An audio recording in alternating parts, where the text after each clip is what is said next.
तो प्रसंग ये आता है कि वहां तपशिला के ऊपर फिर वो उनको भून रहे थे, परमात्मा आकर खड़े हो गए।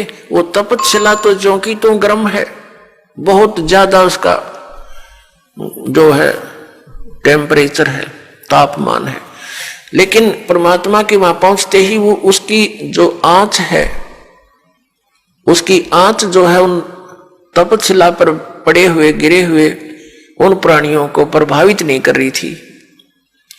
तो जैसे आपके सिर में दर्द हो तेज, तो आपका बोलने भी दिल ना करे, चाहे कितना प्यारा व्यक्ति बैठा हो, और जब वो दर्द ठीक हो जाए खूब बतलाओ घंटों तक, तो ऐसे उनकी वो पीड़ा खत्म होगी तो सब बैठ गए ऐसे। और देखा, उन्हें सोचा भगवान आ गया, और कहा हे भगवान, उन्हें सोचा तो ये था कि यहाँ भगवान आ गया, और वो आ गया रियल भगवान, रियल गॉड आ गया वहां पर। उसने कहा, सब प्राणियों ने पूछा, हे परमात्मा, हम अब यहां कौन से कर्म का दंड भोग रहे हैं? क्योंकि यहां हमने विधान का पता है कि जैसे कर्म करेगा वो भोगने पड़ेंगे। यदि पाप करोगे तो पाप भी भोगने पड़ेंगे, पुण्य करोगे तो पुण्य भी प्राप्त होंगे, या जैसा कर्म करोगे वैसा ही मिलेगा। और परम पिता परमात्मा परम अक्षर ब्रह्म सत्य पुरुष कबीर साहिब का विधान है कि यदि उनकी सत भक्ति करोगे तो आपके पापों का नाश कर दिया जाएगा। पाप आपको भोगने नहीं पड़ेंगे, लेकिन भविष्य में गलती ना करना, एक कंडीशन भी साथ रखी जाती है।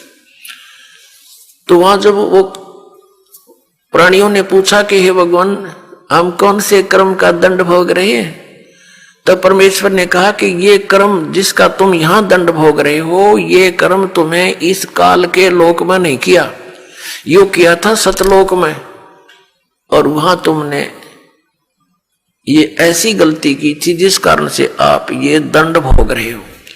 परमात्मा ने वहां फिर उनको पूरी तपशिला पर वो तड़प रहे थे प्राणी, फिर एकदम शांत हुए। उनको परमेश्वर ने पूरी सृष्टि रचना सुनाई और कहा कि तुम सभी सतलोक में रहा करते थे, वहां कोई कष्ट नहीं था, वहां जन्म और मृत्यु नहीं थी, तुम्हारा परिवार था वहां पर, अलग अलग आपके भिन्न भिन्न वहां पर मकान हैं, आपके वो खाली पड़े हैं। अपने आत्माओं, यहाँ प्रत्येक व्यक्ति की ये एक नेचर है हमारी मनुष्य की कि हम कोठी बनावे तो बहुत बड़ी बनावे, बहुत बड़ी हो, आगे पार्क भी हो और झूले झाले भी डल रहे हो, यानी सब तरह की सब सुविधाएं, फुहारे छूट रहे हो, झरने बना रखे हो, तालाब बना हो नहाने धोने का, लेकिन ये हमारे से नहीं बन पाते हैं, वो अलग बात है। तो ये सब सुविधाएं आप जी को वहां सतलोक में है, और वहां आपका परिवार था, और पूरा का पूरा बहुत बड़े बड़े मकान आपके वहां पर हैं, नूर के महल हैं, नूर के बाग हैं आपके, अलग अलग प्रत्येक वहां हंस के परिवार का एक बहुत बड़ा लंबा चौड़ा व्यवस्था है। और वहां सदाबहार बाग बगीचे हैं, वहां पर सब अमृत आहार है, दूध और दही आदि के वहां सरोवर भरे रहते हैं। अपनात्मा, वहां कोई भी पदार्थ खराब नहीं होता। जैसे ये गंगा एक दरिया है अपने भारतवर्ष में, इसका जल कभी खराब नहीं होता, और आज तक वैज्ञानिक ये अपने आप में सोचे भगवान है नहीं, ये नहीं बता सके कि ये क्या कारण है। हिमालय से कितनी दरियाएं आ रही हैं, उसके जल को कितने दिन रखो आप खराब नहीं होता। ये एक सैंपल है उस सतलोक के पदार्थ का।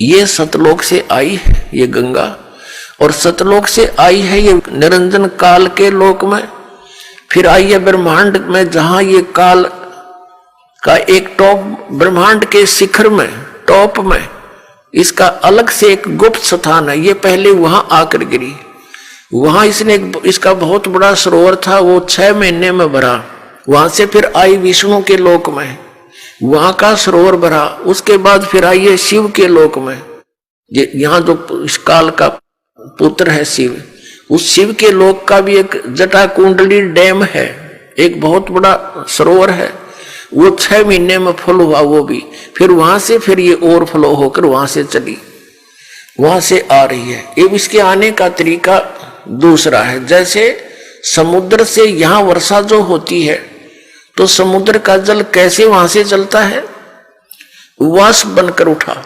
बादल का रूप धारण किया, करोड़ों टन जल ऊपर आकाश में बगैर किसी सपोर्ट के उसका रूप बदल दिया परमात्मा ने। बादल का रूप बन रहा है, करोड़ों टन वाटर है और आराम से आसमान में निरालंब है और फिर आके बरसन लग गया। तो ऐसे ही ये वहां से सूक्ष्म रूप से गंगा वहां से शिव के लोक से गिरती है, वाष्प रूप धारण करती है। इसकी वाष्प का एक निर्बाध वे है, वो सीधा आकर के हिमालय के उस स्थान पर आकर बर्फ रूप में बन जाती है और वहां से मेल्ट होकर के वो कंटिन्यूस नीचे आ रही है।